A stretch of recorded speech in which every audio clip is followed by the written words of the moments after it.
2024 has been a year of extraordinary events and shocking revelations, and photographers have been on the front lines, capturing moments that have left the world breathless. From heart-wrenching scenes of conflict to awe-inspiring feats of human resilience, these powerful images have not only documented history, but also shaped our understanding of it. Prepare to witness a collection of photographs that have captivated, challenged, and moved people around the globe, reminding us of the power of visual storytelling to illuminate the human experience. Spot, we have a pile of bones. During the 19th century, bison were hunted so much that they were actually quite close to being extinct, and by the mid-1880s there were only a few hundred left. Hides were prepared and then shipped off so that they could be made into leather, but usually the bones, or really anything other than the hide, was just left to decay, as it wasn't useful to the hunters. The hunting of bison was so widespread and overwhelming that even the US Army sanctioned and endorsed the slaughter of herds of bison. The federal government was promoting it for a variety of reasons, including to lessen a food and material source for the indigenous peoples. The US government was even paying a bounty for each bison skull, and military commanders were ordering troops to kill bison, not for them to eat, but just so that the indigenous couldn't. That story, coupled with the sheer mass amounts of skulls seen in this photo, is exactly what makes it so exceptionally unsettling. These bones would likely be on their way to become fertilizer. In our number 9 spot today, we have the Great Manta. In 1933, a New York silk manufacturer named A.L. Kahn was on a nice little vacation in Florida when he honestly accidentally caught something remarkable. His anchor line, by mistake, caught onto a giant manta ray. After a struggle and several hours, Kahn was able to get this actually enormous fish ashore. This monster was somewhere between 5,000 to 6,000 pounds and was 20 feet and 5 inches in width. For reference, there are other giant manta rays, but they usually grow to be around 13 to 14 feet wide, not 20 and a half. This photo is showing a taxidermy version of the fish, which Kahn used to bring around to exhibitions to show off his accidental catch. In an article from the December 10th, 1933 issue of the St. Louis Post-Dispatch's Sunday magazine, Kahn is quoted as saying, quote, "Fishing is a lot of fun when you catch the fish. And sometimes it's fun even when you don't, but when the fish catches you." In our number 8 spot today, we have the swimsuits. This is a photo that comes to us from the 1920s, and it shows just one of the many extremely important jobs that the, quote, beach patrol of the day had. Yes, they went around measuring the length between a woman's knee and the bottom of her swimsuit because God forbid she showed too much leg at the beach. In the 1920s, bathing suits began to become something that went through changes and fads, and of course this evolution to more form-fitting, less material swimwear caused a lot of controversy in the day. There were then strict dress codes implemented at places like resorts and country clubs, and even directors of public beaches had them, thus the beach patrol. There were fines for violations and sometimes even imprisonment. In the Washington Post in 1907, there was a photo of 2 women in bathing suits being escorted by an officer with a caption, quote, "These apologies for skirts endanger the morals of the children. The police must interfere and stop the outrageous proceedings." In most cases, these sorts of rules really only affected the women of the time, and sometimes women were even required to wear stockings under their bathing suits. I'm just saying, with my attitude, I would have not done well in the 1920s. There was even one beach who had a tailor go around and stitch up swimsuits that they felt weren't up to the dress code. In our number 7 spot today, we have the advertisement. This is a photo that comes to us from a time of World War II, and it shows a terrifying ad. The sign reads, "These men didn't take their atabrine," and at first I had absolutely no idea what that was. Turns out atabrine is the first synthetic form of quinine, which was used by the US military to fight malaria in the South Pacific during the war. It is estimated that as many as 2/3 of the troop fell ill with malaria. This sign is said to have been posted outside of a military hospital in New Guinea and was meant to serve as a warning for those who didn't take the medicine, warning that the skulls on top would be the fate that awaited them.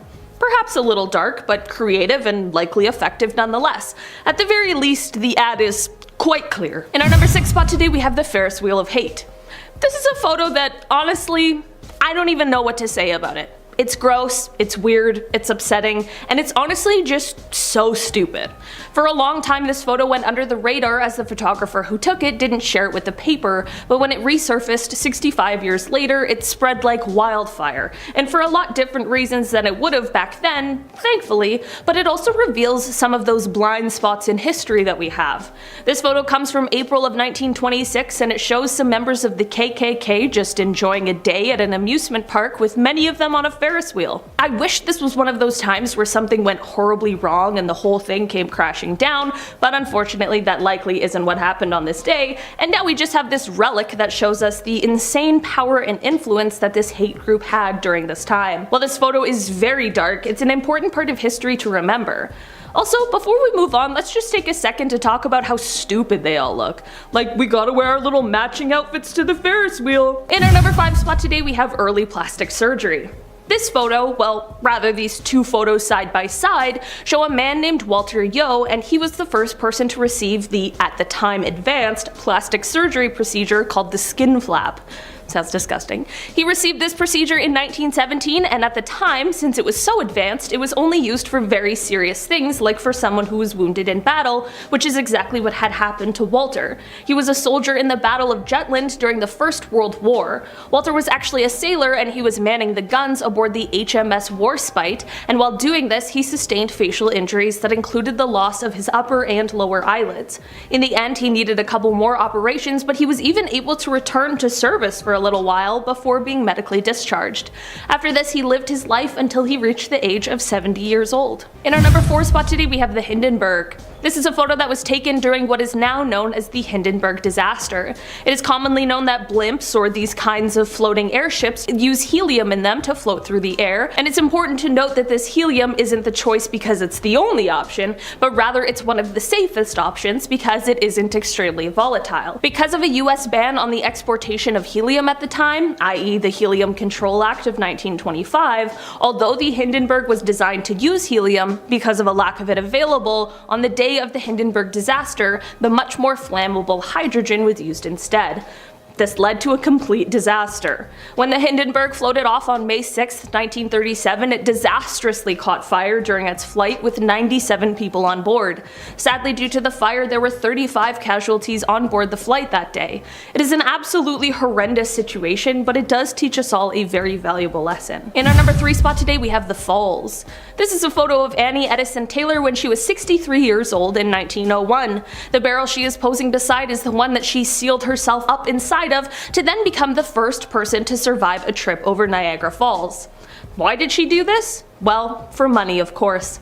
Annie was widowed and spent a lot of time bouncing between different jobs, but after having been burned out of her home and losing money that she had invested with a clergyman, she ended up sadly falling on some hard times, and this is what led her to the Falls. The barrel she used was custom made, and it was constructed of oak and iron and padded with a mattress. It wasn't exactly easy to get this whole plan set up, and it ended up being delayed several times, mostly because people were afraid to be a part of this mission that was likely sending Annie to her death, and I truly don't blame them at all. On October 24th, 1901, her 63rd birthday, Annie climbed in the barrel with her heart-shaped pillow and was set adrift. The river currents carried the barrel over the Canadian Horseshoe Falls, and rescuers reached her barrel shortly after. She was alive and escaped with little to no injuries aside from a gash on her head. While her survival is great news, it's important to include what Annie had to say about the entire situation after, which was, quote, "If it was with my dying breath, I would caution anyone against attempting the feat. I would sooner walk up to the mouth of a cannon knowing it was going to blow me to pieces than make another trip over the falls." So don't try this at home, is what she's saying. In our number 2 spot today, we have War is Hell. This is a photo of a soldier that was taken during the Vietnam War. The soldier has a hand-scribed note on their helmet that reads, quote, "War is hell," and I truly cannot even imagine. In 1954, the US entered the war to support South Vietnam against the regime in North Vietnam, as well as their allies in the South. This war lasted for 2 decades and it claimed more than 3 million lives, mostly those of Vietnamese civilians. There are many many powerful, disturbing, and unsettling photos from this war, many of which I would consider too graphic to put here on YouTube. There's something about the brightness of the eyes of the soldier that sits in contrast with the rest of this dark photo that really make it stand out. For a while, the identity of this soldier was left a mystery, but after some years, Fran Chafin Morrison revealed that the soldier was her late husband, Larry Wayne Chaffin. Larry served for a year in the 173rd Brigade, beginning in May 1965, and when this photo was taken, he was just 19 years old. He did end up being discharged from the army and was able to return home to his wife. He sadly ended up passing away at the young age of 39, thought to be because of complications due to the exposure to Agent Orange, but his legacy has lived on. There's an incredible photo of his grandson who looks strikingly similar to his grandfather, holding this exact portrait. In our number 1 spot today, we have the cross. This photo comes to us from 1960, and it shows Martin Luther King Jr., along with his infant son at the time, removing a cross that had been burnt on his front lawn. This photo is important and powerful for quite a few reasons. Firstly, it's just a glimpse into what Mr. King would have dealt with every single day for many years. It is clear by his almost nonchalant look that this isn't something new or surprising.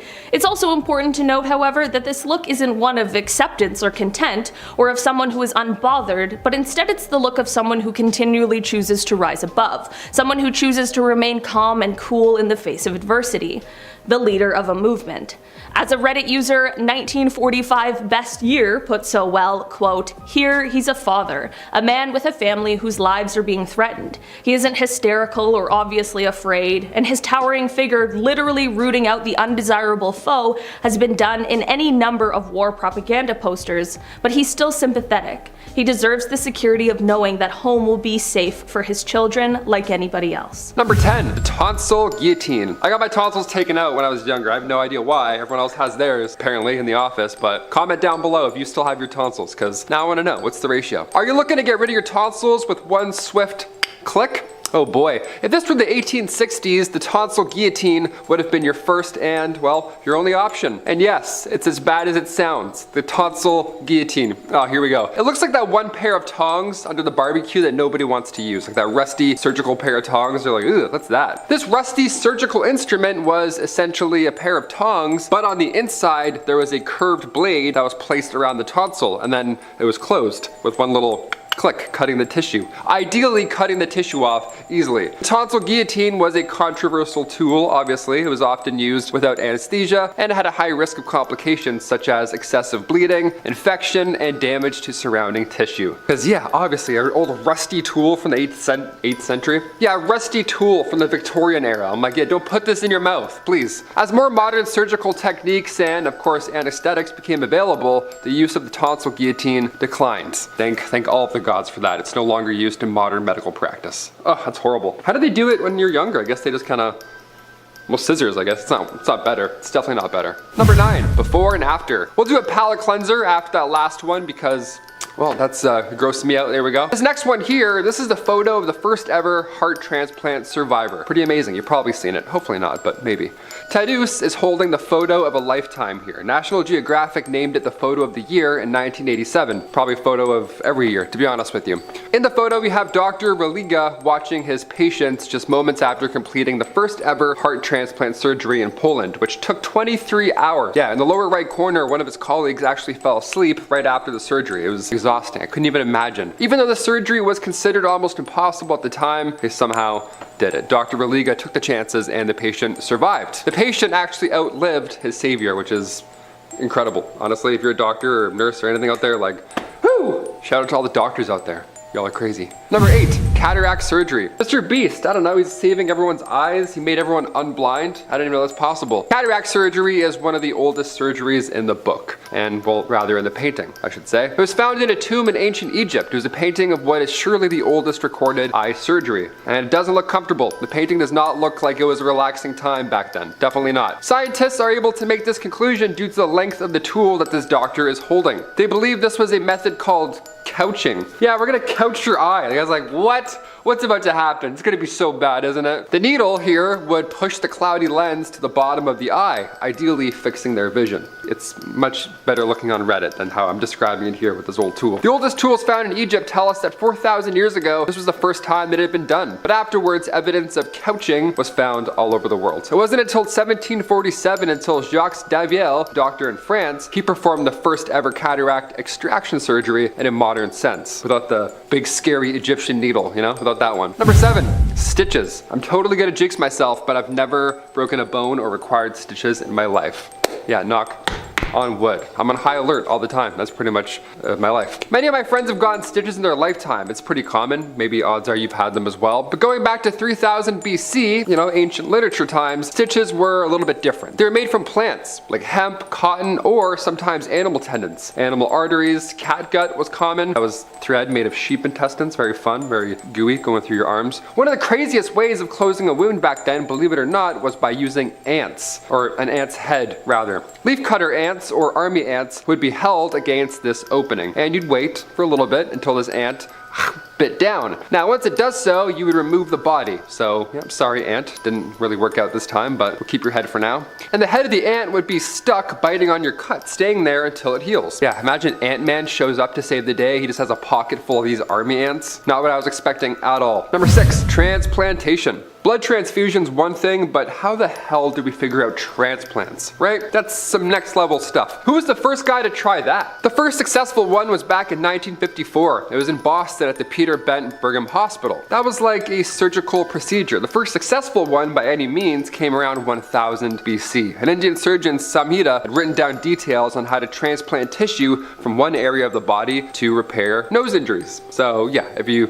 hurt your nose, you can take a little bit of your hip, throw it up here. Also in the Renaissance Italy in the 16th century, there was a man named Gasparo Tagliacozzi. And finally, come the 19th century, first Nobel Prize winner on work related to transplantation was French surgeon Alexis Carrel. All these people changed the medical game. They literally took the impossible. They're like, let's just put skin over here and put it over there. And it worked. Now we're doing it every day. It's crazy. In 1902, they published their work on the new techniques using new studies on animals' blood vessels, and to this day that it's still used. In 1904, they partnered with Charles Guthrie in Chicago and performed the first successful animal transplant, saving the dogs' lives. Number 5, hernia. Ooh, this one's gonna hurt. When we think of modern medical problems and their surgical fixes, it can be hard to imagine how on earth people in ancient times dealt with similar problems, and I gotta say, hernias, that's definitely on the top of the list for how they do that. Imagine the first person to get a hernia. Oh no! Egyptian pharaohs had a group of physicians who worked hard to preserve the health of their ruler. And these physicians, of course, as anyone would hope, needed to have a vast knowledge on the body and how to treat different ailments. Now in the Egyptian tomb of Ankh-Mahor at Saqqara, which dates back to around 2500 BC, there's an illustrated sculpture of a surgeon, what is believed to be the reduction of a hernia. But it doesn't stop there as well. The mummy of Pharaoh Meneptah, as well as the mummified body of Ramses V, they both showed signs of surgery, likely an attempt to fix a hernia. And you can only imagine the tools that they used back then. Oh my gosh, I'm in pain thinking about it, actually. Number 4, mummification process. If you go to ancient Egypt and you see all these tools and artifacts, you gotta think to yourself, they actually used those back in the day. Those weird long pointy blades, yeah, it's gonna go up something you don't want it to go up. It was horrible. Many people with a limited knowledge of ancient Egypt, when they think about it, their minds go to pyramids and mummies, but really it's crazy medical knowledge. But they also thought of post-mortem dissection. You know what I mean? They also thought of mummification. They did pyramids and mummification. How they thought and did both successfully, well, we're still baffled by it. In order to mummify the body, they needed to remove any moisture from the body. This process included the removal of brain tissue, which was done through, well, quite a gruesome hook tool. It's one of those things you look through the glass and you're like, oh, that's scary. That would go in your nose to pull your brains out. It was horrible. This was not a medical practice. This was more of a spiritual one back then, so it wasn't performed by doctors, unfortunately. This is exactly why though. Although they're getting extra close and personal with a person's internal organs during this entire process, the medical information they gathered during this process was never used for medical or medical advancement, which I thought was amazing considering the tools and what we're doing with them. But at the time, that's impressive. Number 3, nose jobs. Plastic surgery is more widespread now than it ever was beforehand, and it all started, as you guessed, with the ancient Egyptians, of course, the OGs. Although of course not in the same way that we think it, and do it today. In the Edwin Smith Papyrus, along with the documentation of trauma surgeries, bone fractures, fixes, and all of that, the text also showed us examples of fixes for nasal injuries, which is, again, so impressive. The treatment involved manipulating the nose into the desired position before using wooden splints. You would use wooden splints, lint, swabs, and linen plugs in order to hold it in place. I mean, it's like an ancient nose job, almost. That's pretty crazy. It's truly wild to think about how much the lives of these people helped shape our world today. Like, they had to go through the trial phase of a nose job. You know what I mean? That's incredibly hard to imagine. While so much of their civilization remains a mystery to us, what we do know helps inform us so much today. And we can breathe better. That's great. Number 2, fire drill. And not the drill that you think. This is a much different drill. This next one here, I mean, some of these methods were incredible because they worked. Egyptian plastic surgery, stitches, these were all steps in the right direction. In 3000 BC, we had no idea what cancer was or where to even begin to solve it. Cancer is something that's obviously very prevalent in our modern society today, and because of the rising rates, it makes us ask ourselves, did cancer exist in ancient times, or is this new? While they didn't call it cancer, it definitely did exist. Some of the earliest evidence of cancer is found in ancient manuscripts, mummies, and fossilized bone tumors that have been found in ancient Egypt. This is a big Egypt list, I love it. There are tons of examples and different forms of cancer that have been found throughout, but perhaps the oldest comes from 3000 BC. Again, that was found in the Edwin Smith papyrus that we talked about before. In this text, it describes 8 cases of tumors or ulcers of the breast and how they treated them back then. And back then, again, it was a little different. Back then, these tumors were removed by cauterization using a tool called a fire drill. I don't know why I keep doing this, but I assume it's pretty heavy and it requires some movement like this. Other than this though, this text says in reference to the illness that there is no treatment. So yeah, thousands of years later, we're still working on it. Number 1, blood transfusion. All right, back around 70 AD, the Romans were pretty wild when it came to the Colosseum and the games that would go on. They would rush to the arena after the day and all the violence was done, not to get autographed, but to hopefully get a sip of that sweet gladiator blood. Because yeah, back then blood was considered a magical elixir. Then in the early 1500s, blood was seen as this like juice, like this youth juice that would make you young forever. I don't know. Some would drink blood as an elderly and then, well, nothing would happen because obviously lots of theories surrounding blood. Yeah, in the Middle Ages, bloodletting was a go-to if you were sick because they thought that your humors were out of balance. So they're like, oh, we'll just get some blood out of you. Maybe you'll feel a little bit later.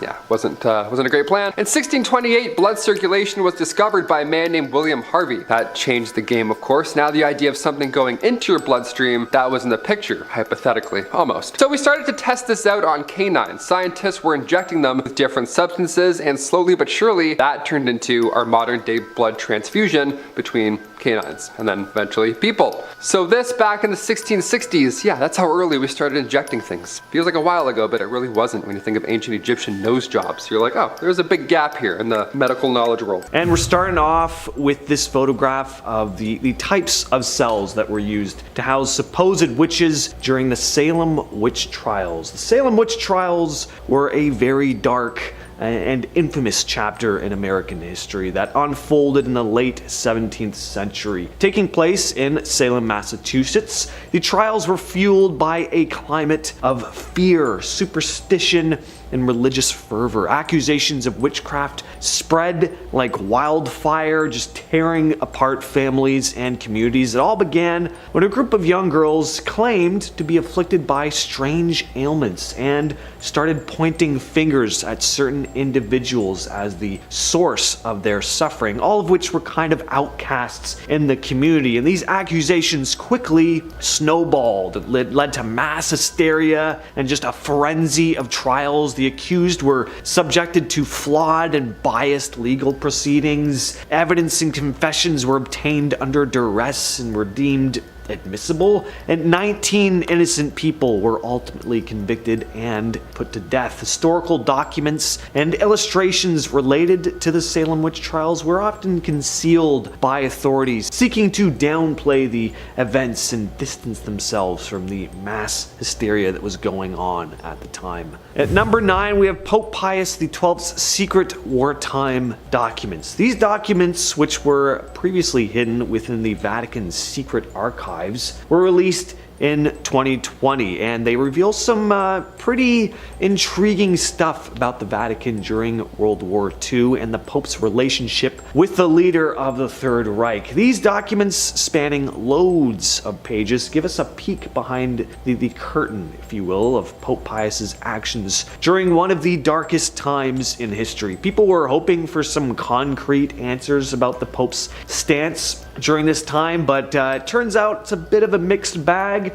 Apparently there's no definitive evidence in these documents that he actively denounced the actions of the Third Reich, or was at least doing enough to try and help the people. And as it turns out, he even had contact with Mr. H himself. There is also some evidence, of course, he was working behind the scenes to try and aid in the war effort, but historians and scholars are having just a field day with this treasure trove of information, trying to uncover the truth about the Vatican's role in those tumultuous times. At number 8, we have Anneliese Michel. Most of you have probably seen this image before. It's incredibly harrowing, really sticks with you. No amount of horror movie makeup can replicate just how disturbing the image of this poor woman is. The case of Anneliese is a haunting and very tragic tale that unfolded in the 1970s. Anneliese, a young German woman, experienced a series of alarming physical and psychological symptoms that were eventually attributed to demonic possession. Convinced that she was possessed by demons, Anneliese and her family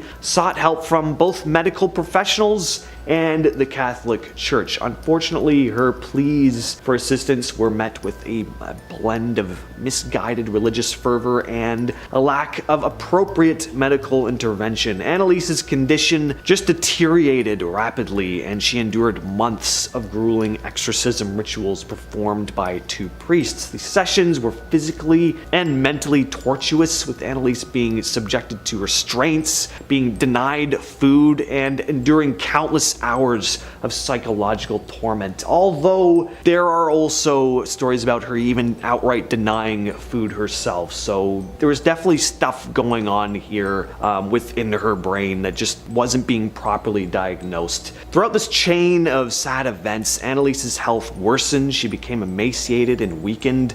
The tragedy lies not only in this immense suffering Anneliese endured, but also in the lack of proper intervention. The case raised important questions about the kind of intersection of religion and mental health. It really highlights the danger of neglecting evidence-based medical treatment in favor of superstition. At number 7 on the list, we have a bit of a different one. These are documents and possible images that have been successfully hidden in the Vatican Apostolic Archive, formerly called the Vatican Secret Archive, which I like way better. I love the word secret is actually in the title. I didn't just add it for dramatic effect. They don't just hold archives here. These are secret archives. Anyway, this vast repository located within the walls of Vatican City houses an extensive collection of historical documents spanning centuries. While the term secret may imply sinister activities, the archive's purpose, as it's said, is primarily to preserve and protect sensitive or confidential material related to the Catholic Church. But there is definitely an allure about the unknown, and it's fueled various theories about the existence of possibly dark secrets concealed within those walls. Some speculate that the archive may contain controversial documents related to the church's historical controversies, like the Inquisition, the Crusades, and, as discussed earlier, some stuff about the role of the church during World War II, which came out fairly recently. Others propose that it holds hidden knowledge about the existence of maybe extraterrestrial life or ancient relics that challenge the established religious narratives, but hey, who knows? Next on the list, we have St. Joseph's Orphanage in Vermont. So we have a number of images from inside the walls of this notorious orphanage. They do have a certain old photograph creepiness about them, but for the most part, they're pretty innocuous, but it's the context behind these seemingly innocent photographs that makes them so uncomfortable to look at. Behind the doors of this orphanage were countless instances of mistreatment. is really putting it lightly. It was outright horrific what went on here, and when over 100 former residents of the orphanage came forward to make statements about how they had suffered as children in the facility, no charges were made, and the church had turned a blind eye to the cruelty the residents experienced at the hands of the nuns who ran it. The list of crimes committed are just too long to list, but it's so bad that there were actually children who lost their lives at this place, and not by accident. Some were pushed off boats. There's other stories about instances of being pushed out windows by nuns. It's infuriating hearing what went on here. This next image was an engraving by Bernard Picart, a draftsman, illustrator, and engraver from the early 18th century. This image here is his depiction of a torture chamber of the Spanish Inquisition. We see supposed heretics being suspended by ropes. One man has his feet being held to a fire. Picart created a body of work that challenged the religious norms of his time. His art often depicted religious subjects in unconventional ways that questioned the dogma upheld by the Catholic Church at the time.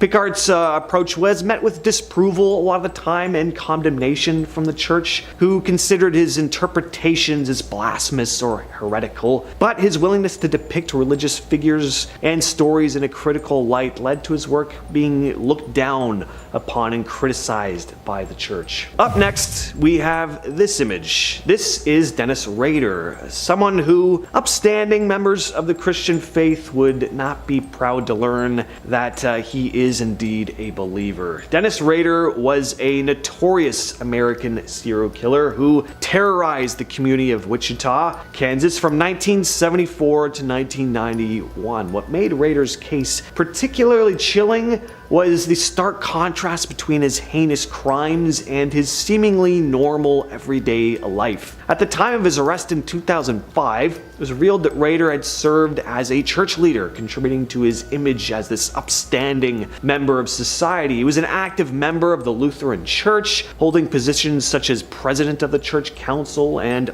leader of the Boy Scouts. Rader's role as a church leader and this image he upheld as being this dedicated member of his community only made it more of a shock when he was found out about his crimes. This guy, just an absolute monster. He did some incredibly twisted things that I just can't go into detail here, but just a reminder that no matter how decent people seem on the outside, there could be something much darker going on behind closed doors. Not trying to say you shouldn't trust anybody, just, keep your eyes peeled. Don't be too trusting. At number 3, we have the Salem UFO sighting. This photo may not look all that spectacular compared to some of the actual footage we've seen of possible UFOs today, but just keep in mind that this photo was taken in 1952. It wasn't doctored, and these mysterious glowing lights in the sky have never been explained. Photo was snapped by Coast Guard Officer Shell Alpert in Salem, Massachusetts. What makes this image really stand out is just how clear it is. It's not blurry, it's very obvious that there are 4 glowing discs hovering in the air. Now, in terms of why the church would have tried to hide an image like this, maybe people starting to believe in the presence of extraterrestrial life would have gone against what the Bible laid out. Really, I just put this one on here because it's an intriguing photograph. Number 2, let's change gears for a minute and take a look at a fairly recent image that made headlines when it was first shared on social media back in 2017. It didn't make headlines on major publications or anything, but it was all over the internet at the time. This image looks to be some sort of large winged thing. The picture was taken in Phoenix, Arizona by Richard Christensen, who's just as confused as everyone else as to what he captured on camera. Some said it resembled Mothman, but others said that this shadowy figure resembled an angel or even possibly a demon. Definitely looks more like a harbinger of doom to me. Of course, it could just be a trick of the camera or just an outright hoax, but I think it's a pretty eerie looking photo. And coming in at number 1 is William Tyndale. This image depicts the termination of William Tyndale, who was burned at the stake for doing what, you might ask? turns out is translating the Bible into English. As it turns out, what the Catholic Church was trying to hide here was actually the Bible itself. At least they wanted to keep it out of the hands of everyday people, anyway, which they believed would undermine their power. Tyndale believed that the Bible should be accessible to the common people in their own language, challenging the church's monopoly on biblical interpretation. His translation work, particularly the New Testament, faced opposition from religious authorities who sought to maintain control over religious teachings. The church considered Tyndale's translation as heretical, as it was in direct opposition to their authority, and his efforts were met with resistance, and he was ultimately arrested in 1535. In 1536, he was sentenced for heresy. He was sentenced and condemned to death by strangulation before being burned at the stake. Number 10. Mount Pony. In 1969, the Federal Reserve built a 400-foot-long bunker in Virginia with steel reinforced concrete over a foot thick. It is also covered by multiple feet of dirt and surrounded by fences and guard posts. The computers within the facility are the central node for all American electric money transfers. Until the 1990s, it also served as an extra government facility. For many years after its creation, it stored around $1 billion to rebuild the American economy if it ever fell to a nuclear attack. Currently, it stores the archive of movies from the Library of Congress, but because of it being hardened against nuclear attack, many people believe that the facility is sitting ready to be used in a time of need. The government tries to prevent any photos of the facility being placed online, as having the layout of the facility become public knowledge would remove any secrecy and advantage in the future. Only a few photos of it can be found online, and they honestly look straight out of the back rooms. Number 9. Maid of Harlech. While secret government facilities are one thing, it can be hard to believe that it's illegal to photograph something that you might just stumble upon on an afternoon walk. A plane that was nicknamed the Maid of Harlech crashed off the coast of Wales back in September of 1942. The pilot lost control during a training exercise and the plane crashed, though the pilot did walk away in pretty good shape. The plane is under around 2 meters of water and only becomes visible when the tide conditions are just right. The wreckage has never moved in all this time, and while its actual location is kept under wraps, it is in a public area that we assume anybody can access. However, you may find yourself in some legal trouble if you saw it and try to take a photo of it. The Protection of Military Remains Act prevents the location of any military remains being publicly shared, so any photos of the plane that give away its location are quickly removed from the internet and are not allowed to be seen. Number 8. Tiananmen Square. While this image is not forbidden for the majority of us to look at, it is forbidden for around 1.5 billion people. In 1989, student-led demonstrations in support of democracy took place in Tiananmen Square in China, the protesters attempting to stop military movement on the location. The government of China then declared martial law, and they used their military alongside massive tanks to run down any protesters that tried to remain in the square. Because of the horrific nature of the event, the Chinese government has attempted to cover up the fact that the event in 1989 ever happened. Every year on the anniversary, they undertake a massive censorship campaign to ensure that nobody is talking about the event. Many people in the country have no idea that it ever even happened, but we have access to one of the most infamous images from the event, a protester standing in front of an advancing tank. While we can view it whenever we like, people in China are strictly punished if they ever even speak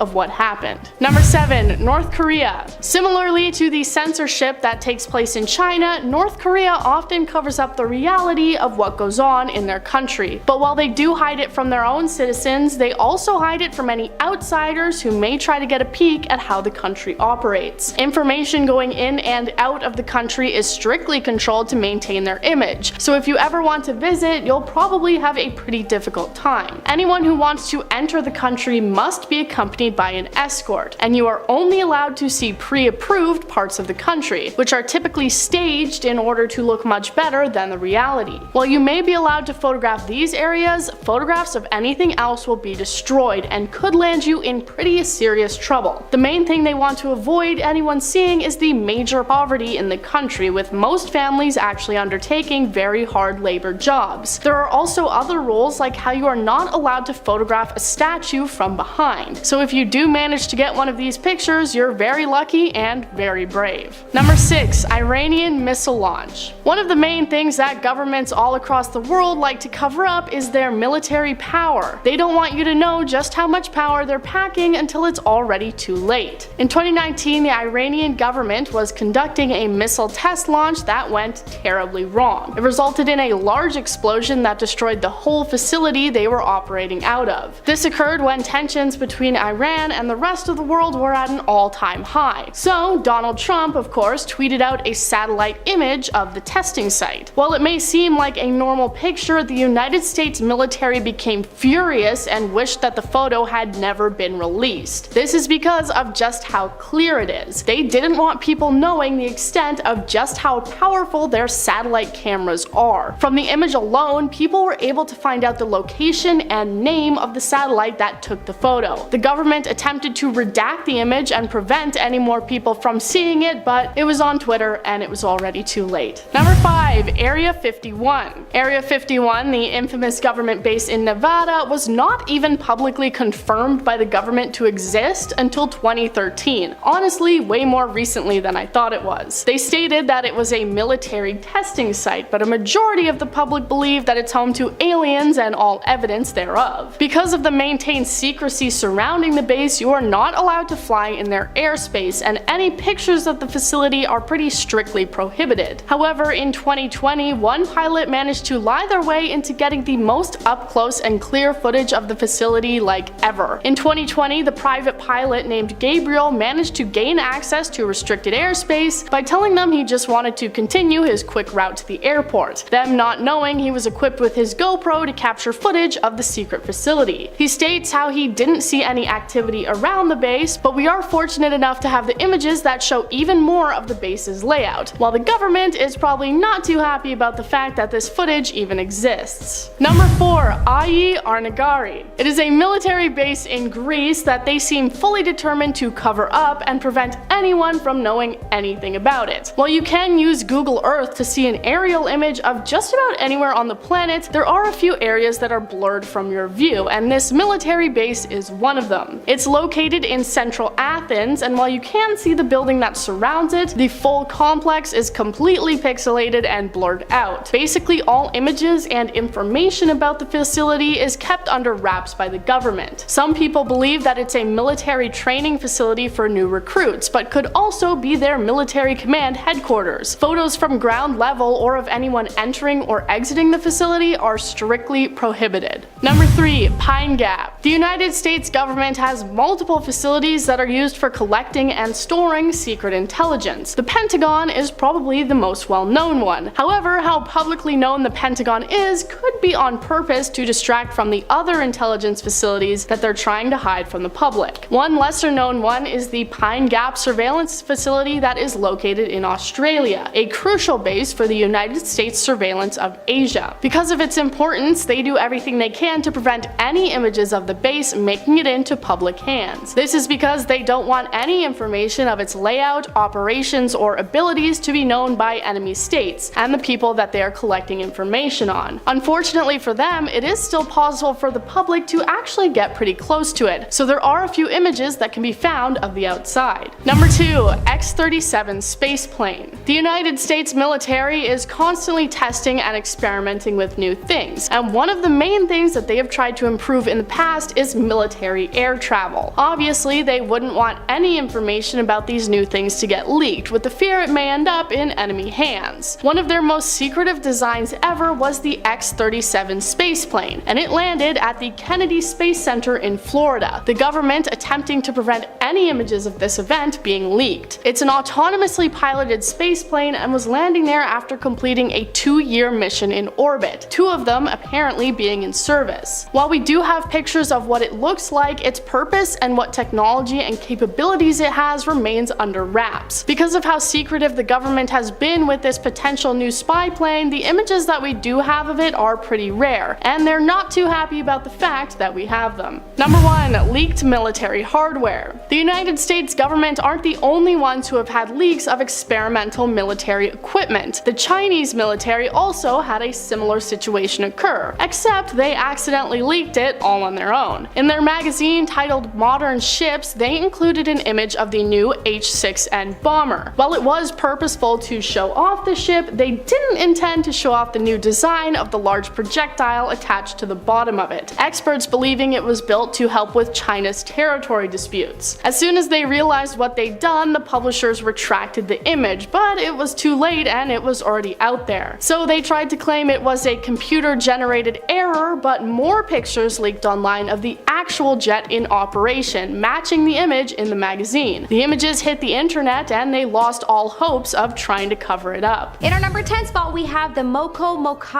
collection. Well, we are starting off strong with a truly scary and disturbing photo. This is a photograph of a man named Major General Horatio Gordon Robley, who had a collection of 35 heads that he stole from the native Maori people. Apparently in New Zealand, there were people called Maori that preserved the heads of fallen people. The heads were chopped off, boiled, smoked, dried in the sun, and then dipped in a shark oil before being displayed like a trophy. Whoa. They are known as the Moco. Anyways, these heads were robbed by the British when they moved into New Zealand, and this pic is one of the guys who stole them. Honestly, the man feels just as chilling to look at as the heads. Does anyone else agree? It's probably because he's holding something that looks like it could be a sharp object that might have helped in the chopping process. I don't know, could be just me. In our number 9 spot, we have the woman in the attic. Well, the story behind this picture is extremely chilling, so chilling that I definitely threw on some show tunes and sang for a moment after reading about it. In case you're curious, Wicked is always my musical of choice. Speaking of Wicked, this was not planned, I swear. The woman in this photograph is a real woman who had a wicked mother who locked her in an attic for 25 years. An anonymous tip to the authorities in 1901 was how she was found, 55 pounds in a room filled with feces, old meat, and insects.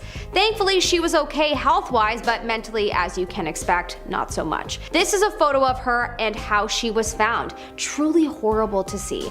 While looking at this photograph and seeing her long brown hair, I'm now convinced that this is where Disney got some of their inspiration for the movie Tangled. There are way too many similarities that I'm sure they took and made 1,000 times more light and cheery. In our number 8 spot, we have For Sale. This is a photograph from 1948 that honestly at first glance I thought it to be some kind of joke. Maybe the young ones in the photograph were being bad and the mom was threatening to sell them. You know, the old tricks parents would play when children's aid wasn't a phone call away. Anyways, apparently this is a picture of something very real that was happening due to poverty at the time, and that instantly makes the picture chilling and sad. Apparently the mother and father of these young ones, Mr. and Mrs. Chalifo, needed money desperately, and so they sold them. It was said that the mother was paid to stage this photo, and perhaps that is why there is an air of phoniness to it, but no later than 2 years after, all of their young ones had been sold to families. In our number 7 spot, we have On the Brink of Death. A man by the name of Robert Overacker decided that he wanted to raise awareness for the homeless. And how was he going to do it? Oh, by doing a stunt that would attract the masses. He was going to jet ski over Niagara Falls. And this is a picture of him doing just that. This was the last picture of him taken as he fell to his death, as his parachute did not open as planned. Apparently one of the police officers at the Niagara area has said that it would have been like hitting cement as he fell 180 feet. Wow. What a haunting photo to look at. He was only 39 as well. This is why I will never skydive because, well, there isn't a 100% survival rate, so there's that. Also, I'm a chicken. So there's also that. In our number 6, we have the two-headed dog. I always feel like puking when I see this photo. It is just the most inhumane thing ever, and it makes my heart hurt to look at. This is a photo that was taken in the 50s of the Soviet scientist Vladimir Demikov and his science experiment, the two-headed dog. He beheaded the head off of one of the dogs and attached it to the other dog. He sewed their circulatory systems together and connected their vertebrae with plastic strings, and after the surgery was completed, both of the heads could hear, see, smell, and act as a normal dog would. The dog survived only 4 days before passing away. This scientist's research led to the creation of transplants, but wow, was this a horrible thing to have done. Also, he apparently only did this experiment due to boredom, so perhaps my anger stems from having learned that. In our number 5 spot, we have Mary Reeser. This is a picture of a blown up Mary Reeser. This picture showcased quite the story from its time. On July the 2nd of 1951 in St. Petersburg, Florida, a woman by the name of Mary Reeser somehow caught fire, and all that remained was a part of her skull and her left leg surrounded by her ashes. She was discovered by her landlady, and after the investigation, the police were unable to say as to how she could have possibly caught fire. It was this story where the idea of spontaneous human combustion was theorized, but scientists today say that they are almost certain that this could not be the case.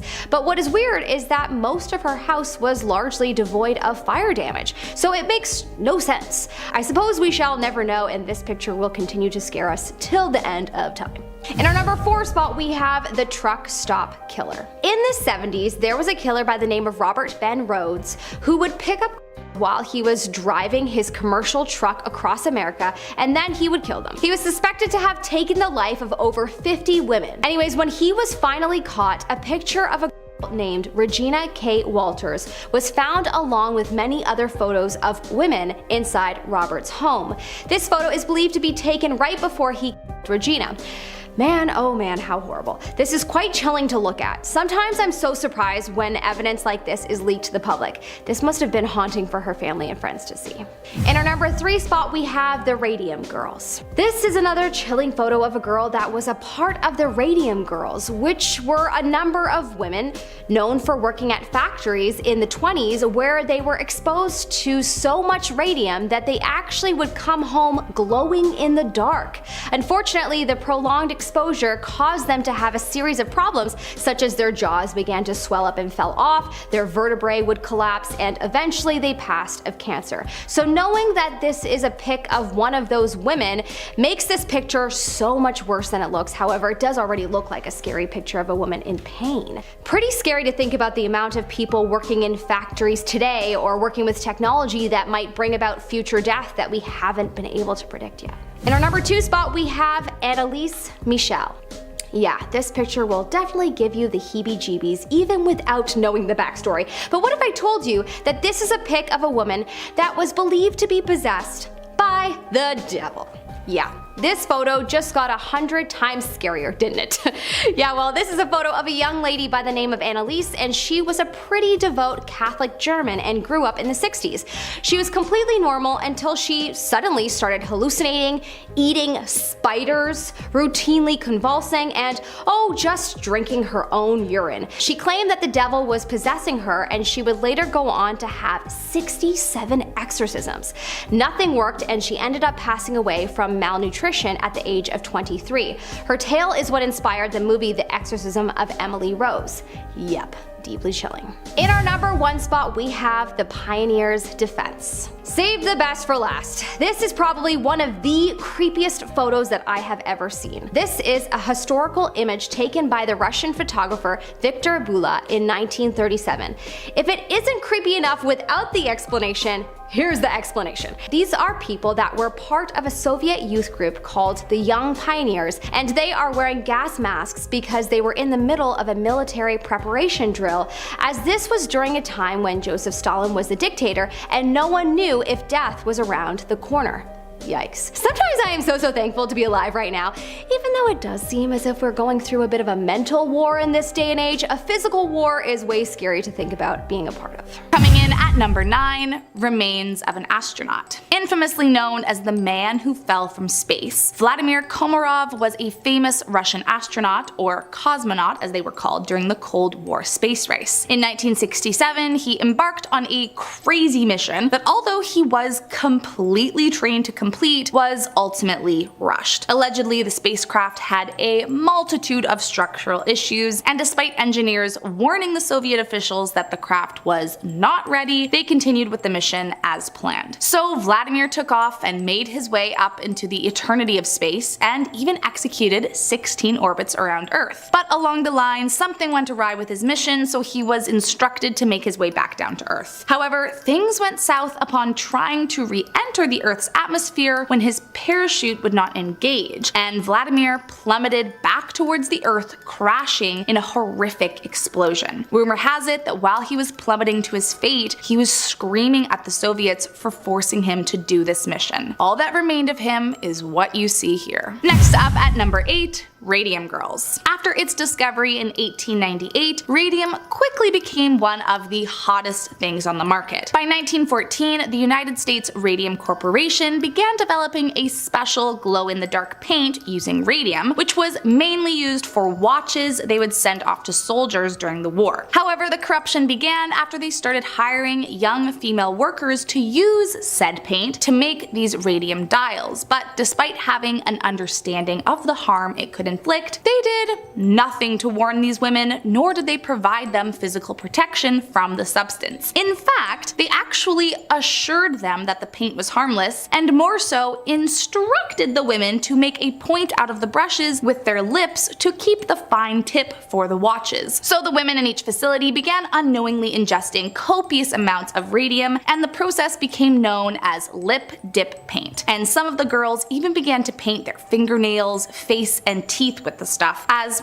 once again, they had been told it was completely harmless. However, as we know now, that was far from the case, and tragically, many of these radium girls, as they were later coined, either died from the exposure or at the very least suffered extensive poisoning. Tragically, little did the women in this photo know they were already dying a slow and painful death. Coming in at number 7, Mary Reeser. On the morning of July 2nd, 1951, in St. Petersburg, Florida, Mary Reeser's landlady went up to the old woman's apartment to deliver a telegram. But upon her arrival, noticed something strange, that her door was warm to the touch. Still, she opened it nervously, and to her horror, she found Mary almost completely reduced to a pile of ashes on her chair, with only a small part of her left leg and her shockingly shrunken skull remaining. But what exactly happened to Mary? Well, that's kind of the million-dollar question. Local authorities were unable to determine the cause of the fire, as the rest of the apartment was relatively unscathed. And when the FBI became involved,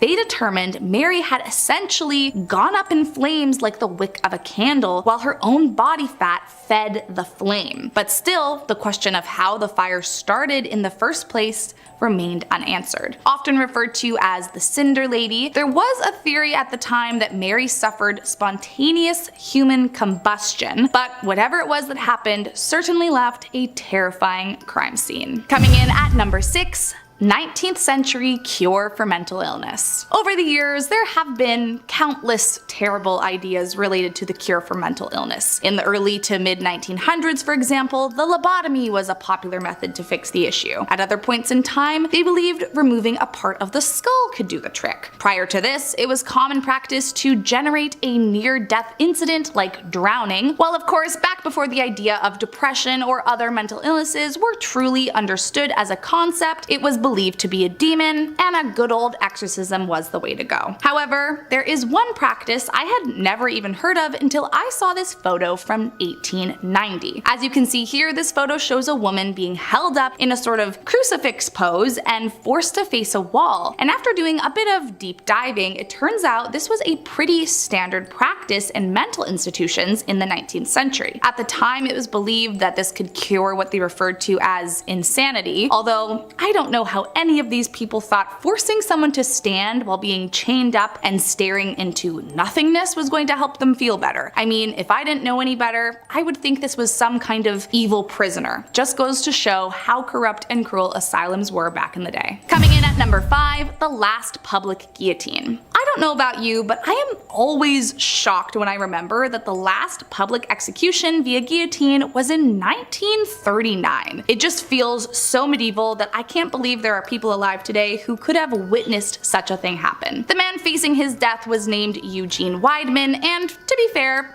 he was no peach. Convicted for kidnapping and killing multiple men and women, but even so, it's wild to me that this photo is less than 85 years old. According to news articles from the time, the crowd went wild when he was brought out of the prison and towards the giant blade. Observers were reportedly hooting, hollering, and whistling during the event, even going so far as to dab up the dead man's blood with their handkerchiefs as a souvenir. After the event, authorities decided that what had long been intended to serve as a deterrent for bad behavior had turned into a rowdy, gladiator-type fest, and so France ultimately decided to outlaw public execution entirely. And speaking of people we know that witnessed such things, famous actor Christopher Lee, who played Saruman in Lord of the Rings, was apparently at this very execution. Coming in at number 4, hotel manager. At first glance, it's a bit tricky to tell what's going on in this photo. However, after doing a bit of searching around, the story behind it all is much darker than meets the eye. Taken during the civil rights movement of the 1960s, this image you are seeing here shows a group of both black and white folks enjoying a dip in the pool while the hotel manager is pouring some kind of liquid into the water. Now, before I get into what's happening in this photo, let me first explain what happened 7 days prior. So remember, at this time, segregation was still in full swing, and this hotel was whites only. Reportedly, a week before this photo was taken, Martin Luther King Jr. was arrested for trespassing at this very hotel after being asked to leave from its segregated restaurant. Now,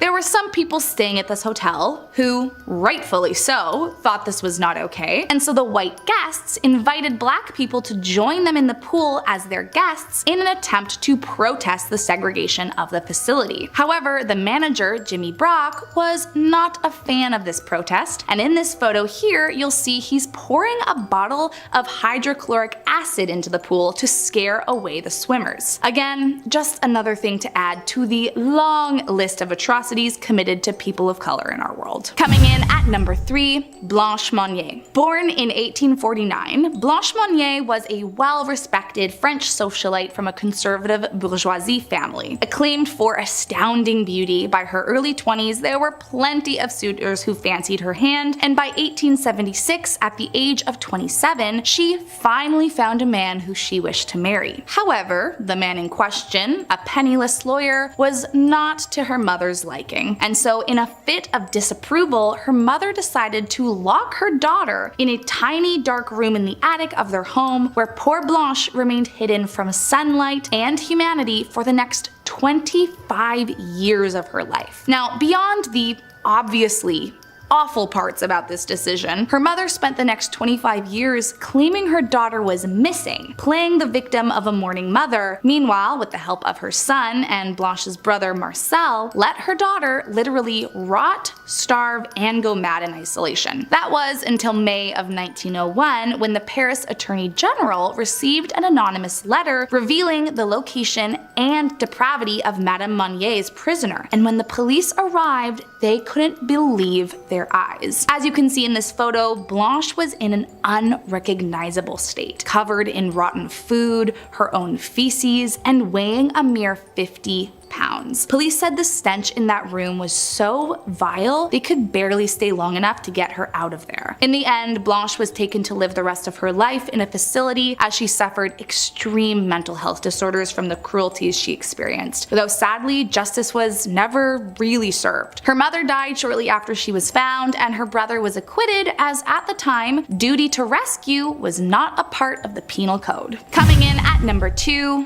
rings. Starting in 1933 up until the end of World War II, we are all very well aware that the evil German party operated more than 1,000 camps and inflicted some of the most cruel, inhumane, and diabolical acts on millions of prisoners, especially targeting the Jewish population. Now, while this is by no means the most awful photo depicting this period in time, it does, however, showcase the gravity in a new light. This photo, dating back to May 5th, 1945, shortly after the defeat of the dictatorship, US troops stumbled across this giant box of wedding rings prisoners were forced to remove so that the party could repurpose the high-quality gold. Among these rings, they also found watches, eyeglasses, gold fillings that would have been extracted from the prisoners' teeth, and precious stones. And so while this photo may look rather innocent compared to some of the others on this list, it is in fact anything but. And last up in our number 1 spot, human zoos. It's no secret that humanity has done some incredibly messed up and cruel things through the years. War, genocide, slavery, to name a few. However, this photo dating back to 1904 shows yet another mind-boggling atrocity. As you can see, this photo shows what used to be an actual attraction at the Coney Island Zoo in the early 20th century: imprisoned Filipino people, which is beyond disgusting. Apparently, these attractions began in the late 19th century and were very popular up until the mid-1950s, as the Western world was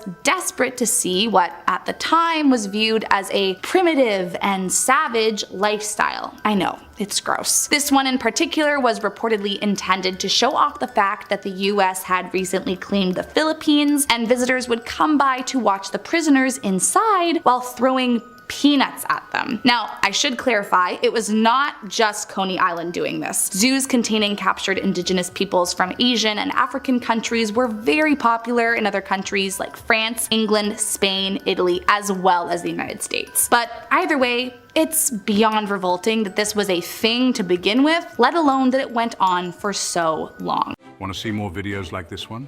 Check out this video next: terrifying encounters that will make you fear the circus.